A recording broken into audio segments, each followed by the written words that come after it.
You might convince this jackass that you love him, but you'll never convince me. That's too bad, because I do love him. Certainly. For his money. No, honestly.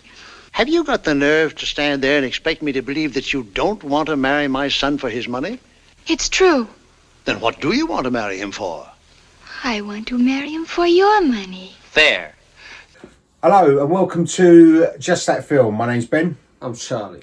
And today we're talking about the 1953 movie Gentlemen Prefer Blondes. Yes, directed by Howard Hawks.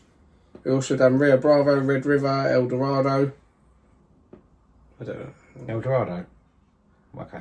Yeah, I know that terrible soap opera. It ain't that. It ain't that. It won't be that. It'll probably be a film. I've never heard that one though. No. Well, yeah, he died in 1977, aged 81. And it stars Jane Russell. Yep. Who, this is probably her biggest film, I guess. She was also in His Kind of Woman, Montana Belle, Macau. I think The Outlaw was a big film of hers. Oh. I think that was a thing that she broke through on, I think. And Ice Age. She looks like the meerkat in Ice Age. With her eyes. Anyway, Marilyn Monroe. Yep. You heard of her? Yep. She's in Some Like It Hot. Yep. The 7-Year Itch.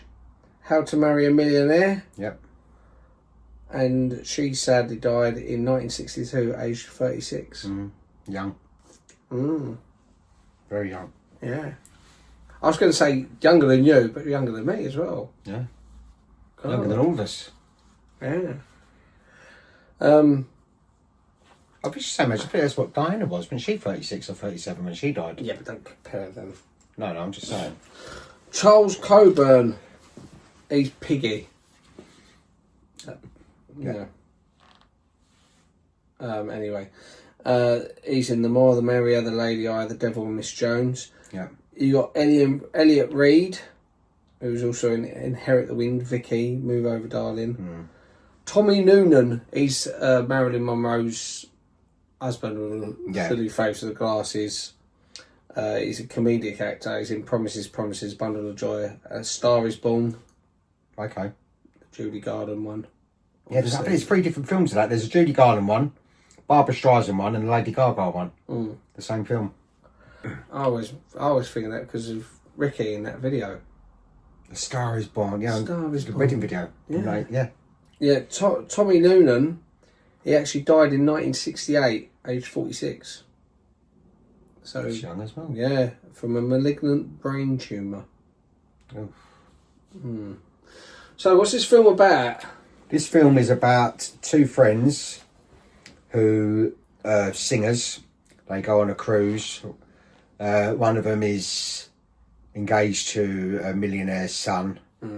And it's a musical. It's just about basically the father don't want him to marry her because she's a gold digger or something like this, and he gets a private investigator to follow him around. Private investigator falls in love with the other woman, which is Jane Russell, and it's just the story of that going along, really. But it's a nice, light-hearted musical, and I take it you'd never seen it before. No. So, what did you think of this film? Right, well, at first, I think within about half an hour, I hated them. Both of them. Because I was thinking, you slags. You dirty, like, this poor rich bloke who loves ya, and so she's like, oh, look at him. Piggy imagines him got a big diamond head, and she's all after him. And I think, what's she going to do with him now? This is terrible. This poor bloke. And then you got Jane Russell one who's just like, hey, big boy. And she's just after any bloke who's like vaguely attractive. And she does that big dance number. And you got all those blokes dancing about. I know why you liked it. No, but you all this the Olympic team dancing about, and they got like fresh coloured pants on. So it looks like they're practically naked jumping about. Yeah. You pull a muscle. Yeah. Yeah. But then eventually, funny enough, you know what? What I was going to say is, I've always known of Marilyn Monroe. Obviously, she's like an icon. It's like if you've never heard of an Elvis Presley song, you still know who Elvis Presley is. And I'd seen Some Like It Hot and All About Eve, and I thought, okay, she seems fine. Yeah. She seems okay, and people write into her for some reason. It was when she does that Diamonds Are a Girl's Best Friend, which obviously probably her most famous number, which people watching it, when it came to that sequence in it, it's like all of a sudden I got it. Yeah. It's like, I know why she's such a big star now. Yeah. All because that one number, how well choreographed she does it, and singing, and the confidence that she's got in it. Because you always hear about how she was sort of nervous about things like... During the taking of that, she'd hide behind the pillars until she had to go on and things like that. She'd hide behind things, and then it would be her time to go up and then dance, and she'd go on set, so she'd come alive on the screen. But obviously, I mean, you can put some sort of credit to the choreography and the direction and the set design and the costumes and all stuff like this. But at the end of the day, she's the one who has to go up there and do the number. And not anyone can just do it. Like when Jane Russell reenacts it in the courtroom, and she looks like a drag queen. So it's like, is that a bloke? At first, when she came in, I thought it was a bloke. I thought, who's that? That's not the fella sticking up throat. And then I sort of realised, okay, that's Jane Russell. Nothing against Jane Russell. No. She's an attractive woman, but she's, as I say, I think in this film... She's a woman. Yeah. I think in this film, Marilyn Monroe looks absolutely stunning. I think you can see she looks absolutely beautiful. Her face, everything. This is her... A wobbly mouth. She's just got that kind of... I think she just looks really perfectly stunning. I think this is one of the first films I see of her. And it's like a natural sort of beauty thing. Yeah. It's like... Because obviously, if she'd been born like 30 years later, she probably would have ended up having surgery and stuff like that, and to have bigger boobs, smaller waist and stuff like that. But she's lovely in this. She's a voluptuous. She's so beautiful in this. I think. Yeah. She is really stunning, and she's sort of got like. Well, this is the thing. It's a tough balance because she's got this sort of like naivety, and she's sort of saying to Jane Russell like, "Oh, don't be silly. You shouldn't love a man because of how he looks. You should love the man who's got money. I care about you." And she honestly thinks that's the most important thing. Yeah. And that I was really cynical about it. I really didn't like that attitude. I didn't like her attitude towards, especially because you got that bloke, as I said, the bloke with the nerdy bloke, her fiance. I thought she's now getting on a cruise with all these other blokes. And straight away, as soon as she sees this horrible, fat, greasy bloke, because he's got money, I was thinking, what's she going to do with him? Yeah. To get this money, Like, if it was made modern day, they'd probably do, like, all explicit stuff. Yeah. It doesn't, nothing happens, but it's because of circumstance, maybe. I wouldn't marry her, because I'd think, I don't trust you, because if a richer guy comes along, you're going to suddenly go, oh, but look, I want a tiara or whatever. However, then right at the end, she makes the valid point when she says, "No, I'm not marrying him because of his money. I'm marrying him because of your money," which I thought was a funny line. I thought that's good. That at least she's being honest about it. And she says, "Listen, let's have a look. What's different? Like, I'm marrying him for money, but he's marrying me because of the way I look. And it's true." And you think, okay, that is actually a valid point. It's a very valid point. And it is sort of how relationships do work often. Like, women will often marry a man because of what he can provide. Yeah. And a man will marry a woman because of how she looks. Yeah. Then the ones that last are the ones where there's other things there's more to it than that. They have find a common ground. You have to have more to a relationship than that. It's basically the film at the beginning.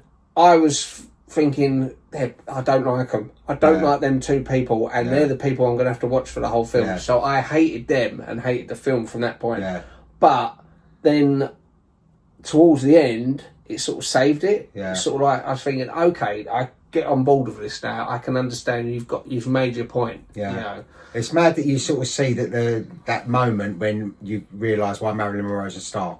Well, this is it, because I was watching. I watched all of Some Like It Hot, which I would say I prefer Some Like It Hot over this film. Yeah. But as I said, when it got to that number, and she first starts, she's saying, well, it's the French go to war, whatever. And then as soon as the song kicked in, and her sort of the way she sort of controls the whole screen, you thought, I can see why she is so big. Yeah. And when you said this is the film that made her, Yeah, I'd say that is the scene that made her. If that scene was taken out of this film, her career would have just been average. I think you need that big catalyst, and that sort of launched her. Well, also that I'm sure you've seen the Madonna video. It's a parody of that, Material Girl. Yeah, she's dressed up exactly that. I was going to say. So obviously, Marilyn Monroe from this film. Oh, Marilyn Monroe didn't homage Madonna. Yeah, she did. Well, I know Madonna. She died in 1962, and Madonna made that song in 1986, 85? Well, I don't know. I know Madonna's really old. That's all. So I thought it could have been. Old. Yeah, no, I knew the Madonna video before I knew this. I had seen clips of this. I'd seen I knew what to expect, like the red and everything, and like the colours on that set. Apparently, the red background and the pink dress was made specifically because it was Technicolor. For her to pop on screen, and also for the lighting so that it didn't bleach her hair out, and it made her special makeup was used to give her a glow. So sort of like, so she comes alive on that screen. But like as I said, that with that particular song, obviously you got Madonna's was Material Girl, wasn't it? Yeah.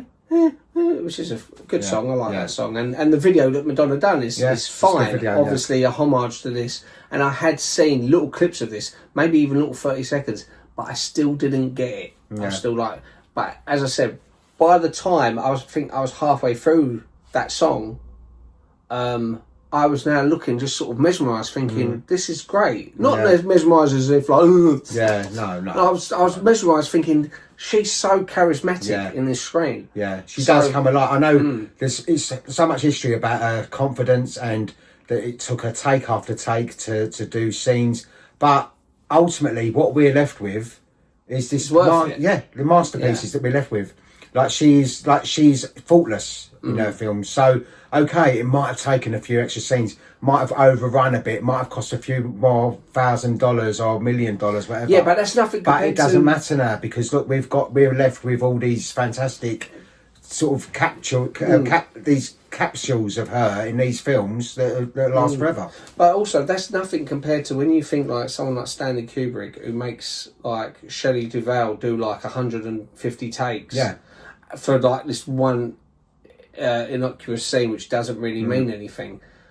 So this, by comparison, ain't that bad. No. You know. Did you also know with the pay as well? Jane Russell, she got $200,000 for the role. Guess how much Marilyn got? Was it more? Remember the title was called Gentlemen Prefer Blondes. Oh. Jane Russell was the biggest star. Oh, 100,000. 5,000. Bloody hell. So Jane Russell got 200,000, Marilyn got 5,000. See, now... And Marilyn, that way outshines Jane Russell in this film. Jane Russell is lovely, though. I'll tell you what I like about Jane Russell, because Jane Russell was so protective of Marilyn Monroe on this film, that she would also, sometimes when she was nervous, she'd be behind the camera, sort of helping her out with lines and sort of give her the confidence to say, like, you're doing great. Which is really nice, because it's very unusual to get two Hollywood women to actually be such good friends, and they looked after each other, and she really did love Marilyn, and I like that about her because Marilyn was such a gentle, vulnerable kind of creature, really, and it's nice to know someone like Jane Russell had her back, you know. Yeah, well, gossip columnists tried to create a feud between Marilyn Monroe and Jane Russell. Yeah, but the pair got along famously.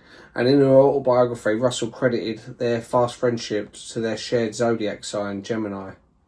Russell, who was married to Robert Waterfield at the time, recalled that Monroe, who was dating Joe DiMaggio at the time, asked her what it was like to be married to an athlete, and Russell told Monroe that other than the fact that athletes tend to spend a lot of time with other athletes, it was great. So it's nice to know that they did genuinely. And she generally had I think out of all the people that worked with her, was the one that actually genuinely cared for Marilyn Monroe. I think that I can hear, well, this is the stories, thing, which is lovely to know. I'm watching the film under the impression that I don't know where this film took place in Marilyn Monroe's career. But when I look at it, I watch the film, I think Marilyn Monroe and what's her face? Jane, well, yeah. No, but that's how in my head Yeah. I was thinking she's second fiddle. So all the way through the film, I'm thinking Marilyn Monroe's the star and Noddy Holder's the That'd be horrible. She was nice. She was nice. Jane Russell. She's such a bitch. Noddy Holder. Jane Russell is the one who's sort of just there paired up with them. So it's interesting to know that Jane Russell was the bigger star probably of the two when it when it went into production. That is terrible. I mean, that could have separated them. 200,000 and 5,000, and the film's called Gentlemen Prefer Blondes. Why is it called Gentlemen Prefer Blondes? That's just the name of it. I don't know. It's just the name. It was a play. It was originally a play. Yeah, but I mean that's the weird thing because you got blonde and a brunette. It's never quoted. It's sort of in saying the film. as though like they prefer her to. Yeah, But that's never implied either. No. It's like they've got two different groups of blokes who they are pursuing. Yeah, it doesn't actually go with the narrative of the film. If you think of it, Gentlemen Prefer Blondes. This should actually have been called How to Marry a Millionaire, which is a later film of hers. This should have really been called How to Marry a Millionaire. Yeah. That would have probably made more sense. But it just goes with it. It's or even if Blondes. they took the most famous song, if they just called it Diamonds Are a Girl's Best Friend. Yeah, that would have been it. Although the thing is, again, if the film goes into production, assuming that Jane Russell is the bigger star. Yeah. And she's got her numbers. What's the song she sings where he's got all the athletes? When love goes wrong, nothing goes right, I think. No. Let's get physical. No. Physical. What is it? Anyone looking for love or something like that? That's it. Anyone here looking for love? Yeah. Where she gets knocked into the pool. Yeah. That was an accident. Yeah, you can tell it's an accident. Yeah, because when it happened, I thought, oh. Yeah.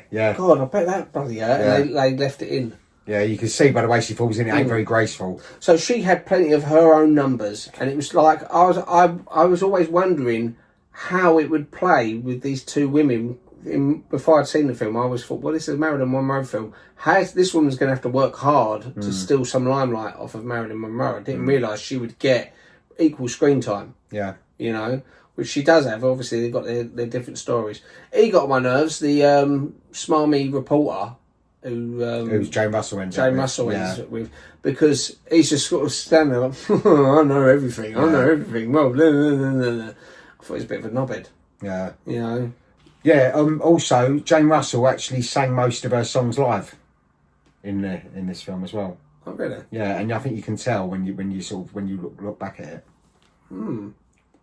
But did Marilyn not?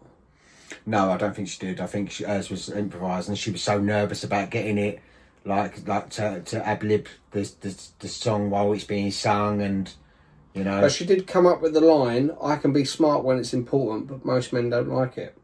Oh, did she? Well, that's nice. That's nice. No, I love her in this. I think the thing is with Marilyn Monroe, I think that the magic of her is the fact that men fancy her and women want to be her friend. They want to protect her. She's got a vulnerability about her that usually a beautiful woman, women would be against, but they don't feel that with her. I think they feel like that's why you get so many women walking around with Marilyn Monroe still. It's like there's a vulnerability that, you know, that she was. See, part of me thought she was going to turn out to be like a bitch or a criminal in this. Yeah. Because where he starts saying, don't fall in with her, don't fall for her trap. I thought, I wonder if all of a sudden it turns out she's sort of like... But she's actually very honest in this film. Realistically, she's very honest. And she makes a few interesting points. Like, she even sort of knocks his dad by saying, well, this is... it's only the fact he's going out of me because I'm good looking. Yeah. And he goes, oh, actually, yeah, you're actually not as dumb as I'm led to believe. You know? This was Jane Russell's only film with Marilyn Monroe. Yeah. They got along well. According to Russell's 1985 autobiography, she called Monroe Blondie and was often the only person on set who could coax Monroe out of her trailers to begin the day's filming. Well, this is it, because like she'd get there early on set for this film, where she's always late most of the times, but she'd get there early to rehearse, and she just wanted it to be perfect. You know, she was just so... Like, she had imposter syndrome. She kept thinking, oh, like, she weren't good enough all the time. And she was. I mean, she's an icon. Like, even today, she's more famous today than she was when she was alive. You know, she's like worldwide. You know, there's statues of her. People still have her on bags. People have her tattoos of her. People have T-shirts with her on. Cushions. Marilyn Monroe, like paintings, pictures. Still, she's forever. And Catherine's got it all over her. Yeah, exactly. Did you know who was nearly cast for this? It was nearly going to be Betty Grable and Mitzi Gaynor. Oh, from Coronation Street. Shut up, Meg. What are you talking about? Sounds like Coronation No, Street. but I know Betty Grable. I think Betty Grable was in She done How to Marry a Millionaire with her. I don't know who Mitzi Gaynor is, but they was going to be it. But it's to say, perfect casting with this, and I like the fact that they got on so well. Because I think it also probably made Marilyn's performance better as well, because she had that friend, that confidence that was there helping her through it. So that maybe she might not have delivered certain things in certain ways if without Jane Russell's help. Well, according to Marnie Nixon, the studio initially wanted Marilyn Monroe's entire voice dubbed, as they thought her voice was silly. Nixon thought that the idea was awful, as she felt Monroe's voice suited her persona so beautifully. And Nixon told the New York Times in March 2007 that she ended up only dubbing the operatic "No, no, no's" at the beginning of the song and the phrase "These rocks don't lose their shape." So No. Yeah. So she hits them. No. Yeah, I remember that bit at the beginning with the fan. She looks like she hits them quite hard as well, though. What fucking doing? Yeah, some people like that though. For the Diamonds Are a Girl's Best Friend musical number, Marilyn Monroe was originally going to be dressed in nothing but bands of black velvet and masses of rhinestones, creating the illusion of a woman's-sized diamond necklace. However, the design was deemed too revealing and vetoed by the studio in favour of the now iconic pink dress. Yeah. And talking about the pink dress, it sold for $310,000 in 2010 to a private. How much? 310,000. How much did her white dress? I think it's over $1 million. I think. Mm. But there was a bit of a problem with the white dress because they kept saying as though it weren't the exact one, or it had been changed or altered. Because they used to have costumes and then alter them for other actors and actresses for other films. But anyway, yeah. So the pink dress sold for $310,000 in 2010 to a private bidder. So it's someone's private collection somewhere. Well, in an interview with Mark Cousins on his show, Scene by Scene, Jane Russell admitted that gentlemen prefer blonde's co-star Tommy Noonan, the geeky-looking bloke, admitted on set that he didn't like kissing Marilyn Monroe. And when Monroe overheard his comment, she burst into tears and locked herself in her dressing room. Why didn't he like kissing her? Gay, probably. Yeah, but even gay people would like kissing Marilyn Monroe, trust me. She wasn't an icon at this point. Even so, she was beautiful. Yeah. It took a while before the crew were able to get her to come out. What a prick. It's like Tony Curtis. Tony Curtis said the same thing. He slagged her off for years about it was kissing her, it was like kissing a wet fish or something like that. And he slagged her off because she was late all the time for that film. But then she gone through a miscarriage during that film, Something Like It Hot.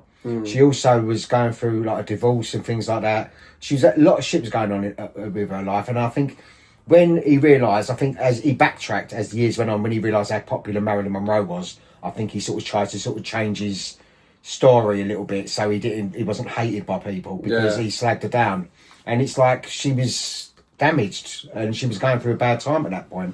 I think also you need a bit of time away from things. You know, sometimes you go, oh, that prick, or whatever, and then you wait a few days and you go, oh, maybe I was going a bit over the top. I was a bit heated at the time. Yeah. Hawks also allowed for some improvisation, just in case they fluffed their lines, and sometimes it would bring out little gems, and he left some of them in. So that was quite... that, as you said, there was the line that Marilyn made up, so that might have been one of them. And also, Marilyn Monroe is very nervous about dancing with the professional dancers. Because but she done well. I think she done really good. Because they did a few dance, like with her and Jane Russell. Yeah. I mean, no discredit to her, but I was thinking, based on what we'd learned from previous podcasts about her, like about her nervousness, like with Some Like It Hot and all her films, All About Eve. Yeah. I was thinking, well, obviously they must mollycoddle, or maybe they don't give her too much to do. But she does these whole routines with like Jane Russell, her and even if she's nervous, it doesn't come across. It looks, and she looks confident. She looks confident, and her body's perfect in that. She just looks stunning in this film. I think from the very beginning of it, when she's got that red dress thing on, you know, with the feather headdress and all that. I think her face just looks like she's just stunning. Absolutely. And the way stunning, sort of Jane Russell's character sticks up for Lorelei. That's sort of like Lorelei and Dorothy. So the way Dorothy sticks up for Lorelei, sort of goes the same as how Jane Russell stuck up for Marilyn. Or like how what's her name?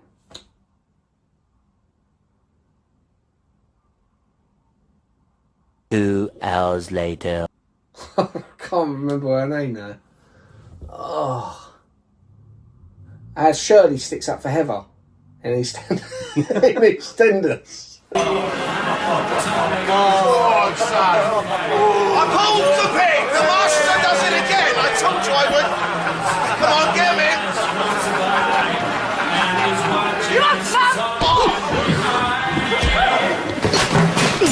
I've hardly put them two in the same category as Marilyn Monroe and Jane Russell.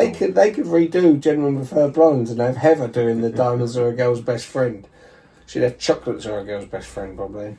Yeah. I just watched that. Sorry to digress, but we just watched that Heather episode. What Heather episode? No, in EastEnders, there's an episode entirely about Heather, and then she ends up gassing herself at the end.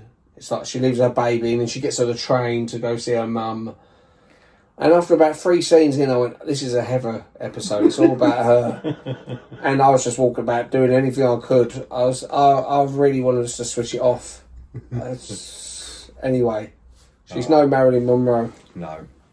Yeah, so ultimately then, so you actually did, you liked this film then? I liked it in the end. Yeah. But as I said, I was thinking, right, so this is going to be Marble. You can see the fascination that why people would like this film then. Yeah, I mean... The numbers are catchy as well. What I was going to say, I like, because it's a proper old school musical. Yeah. But it's also the kind of music... You know when people say, I don't like musicals, this is the kind of musical they're talking about. They're not talking about Grease or Bugsy Malone or something like that. They're talking about one of these old school sort of MGM type big scale musicals where people just singing and dancing and all this ridiculous sort of choreography. Oh, I love all that though. No, I get that. I do. I love and it. I get there's a big audience. I wish life was like that. You say that, but it pisses you off. Trust me. If you was trying to get to work and all of a sudden, I've got to do this fucking dance number now because someone over there is singing about how much they love someone. No, but as I said, like I really liked. It gave me some ideas with the opening credits. I thought, you know what, I'd like to, because I wanted to make a musical one day, and I think I'd do the opening credits the same way they used to, with the names sort of cascading down and stuff, and I like all that.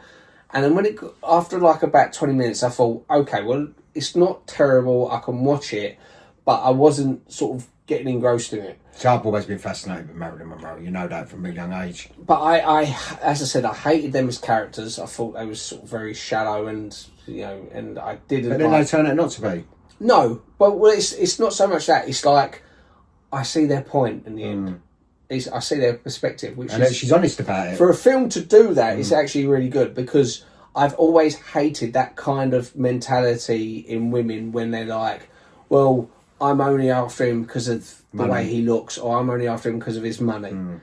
And then at the end she points out, well, hold on a sec, you're doing the same thing. And you think, actually, it's true. That's a fair point. Okay, I'll let you have that one.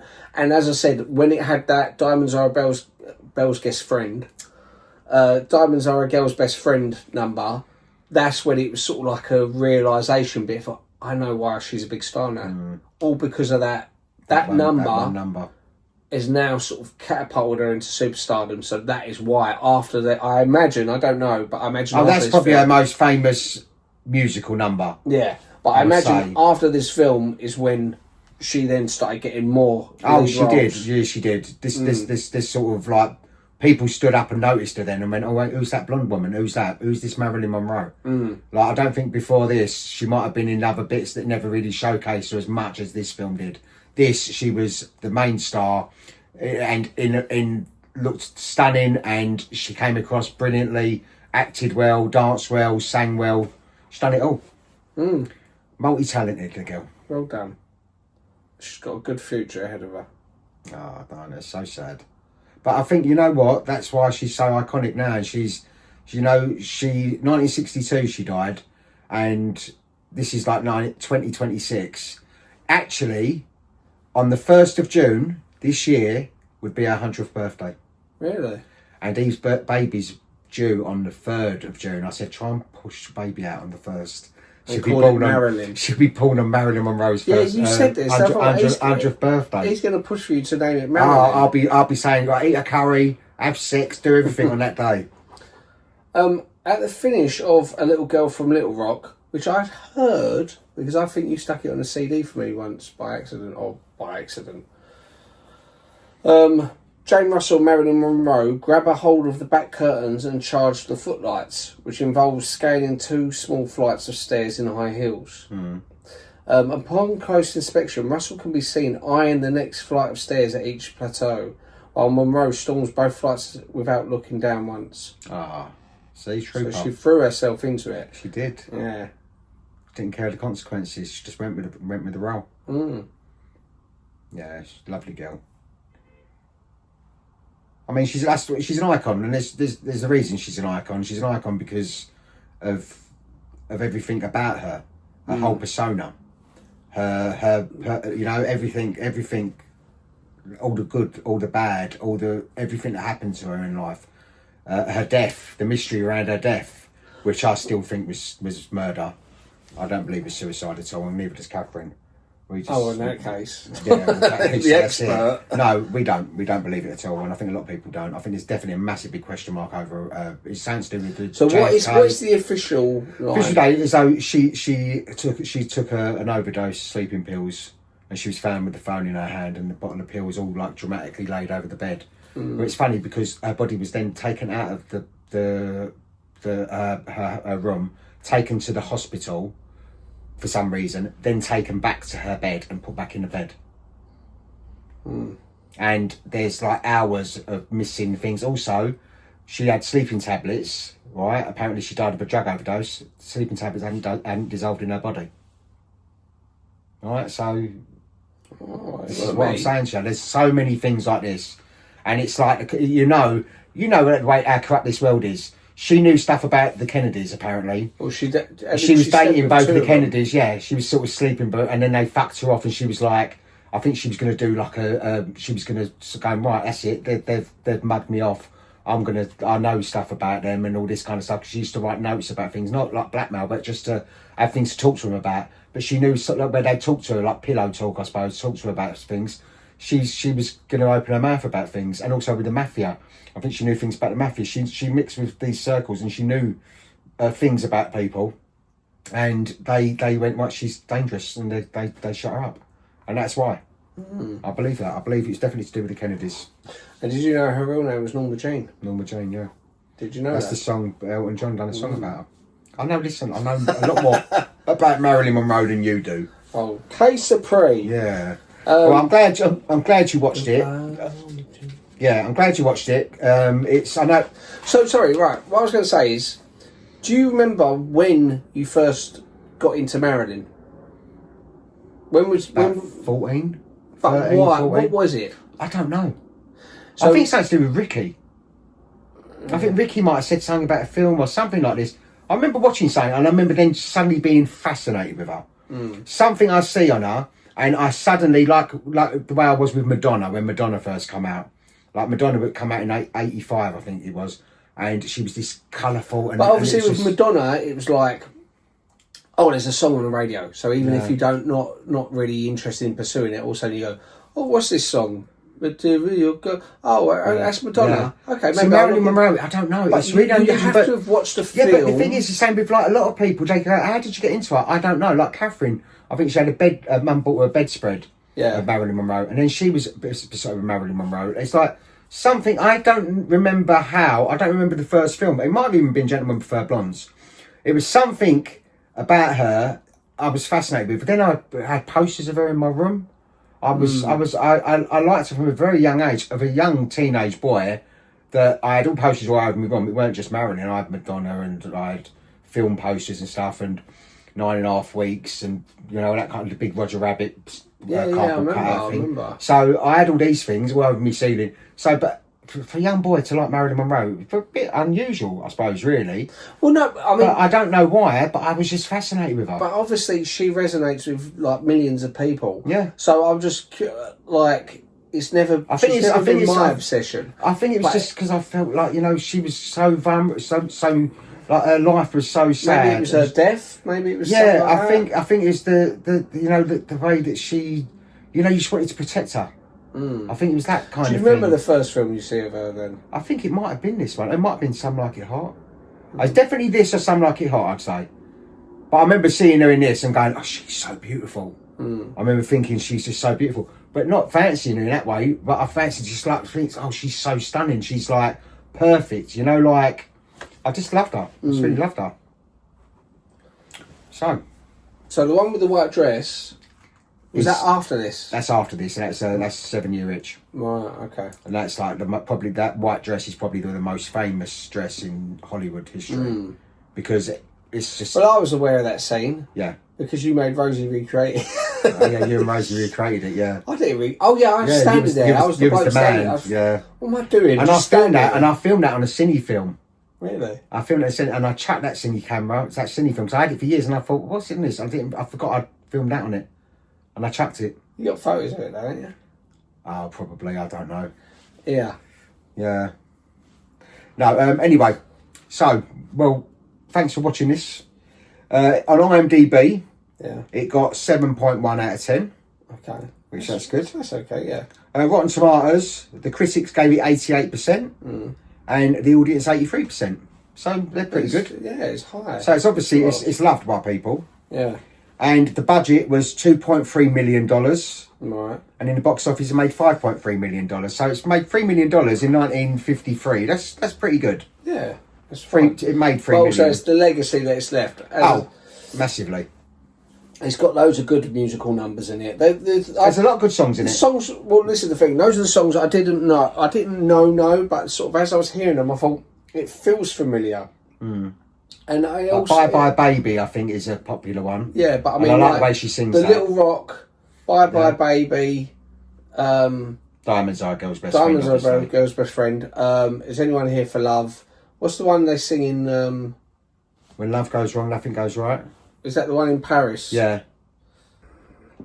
In France, the film was released without the song and dance number at the bar in downtown Paris.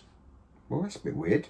Because Marilyn Monroe and Jane Russell are dancing with a few young boys of North African descent, which at the time was deemed inappropriate by American moviegoers and the opinion in general in the USA.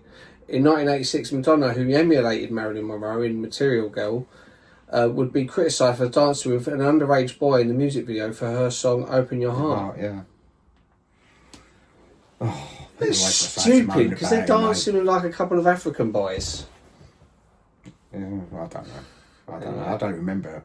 But yeah, no, it's a lovely film. Yeah. It's definitely it's a nice little feel good film. It ain't that long either for a musical. Usually these are musicals. They're usually about 2 hours or over 2 hours long. So it's a nice, concise amount of time to sit and watch a nice little feel good film.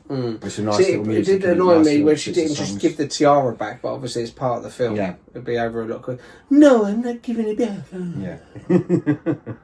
Yeah. Anyway. But yeah. Right, so that was Gentlemen Prefer Blondes. We hope you enjoyed it. So next week, Charlie, what we doing? I'll give you a clue. Is it Clue? Yeah. Clue. Yes. Clue. Finally. I've been wondering when you're going to do this. Yeah, I've been wanting to do it for ages, but the problem is, because you always pick 80s films, I don't like doing two 80s films in a row. I always think, okay, well, I'll pick something else. Well, it's not 80s, it's 50s. Exactly, which means I can do Clue now. Ah, right. See? Okay, excellent. Yeah, okay, yeah, Clue. It's Tim Curry. Yes, and Christopher Lloyd. Yeah. And there's loads of people in it. Yeah, it's brilliant. Brilliant film. Love Clue. Yeah. Okay, well, that'll be an interesting one to go into next week. All right, lovely. Okay. So I thought we could play Cluedo while we're doing it as well. Well, we can see if that works. Will that work? It'll work. Okay. Yeah, it will do. Okay. It'd just be something side doing while we're doing it. I've got it planned out, don't worry. All right, I'll leave it up to you. It's your podcast, right.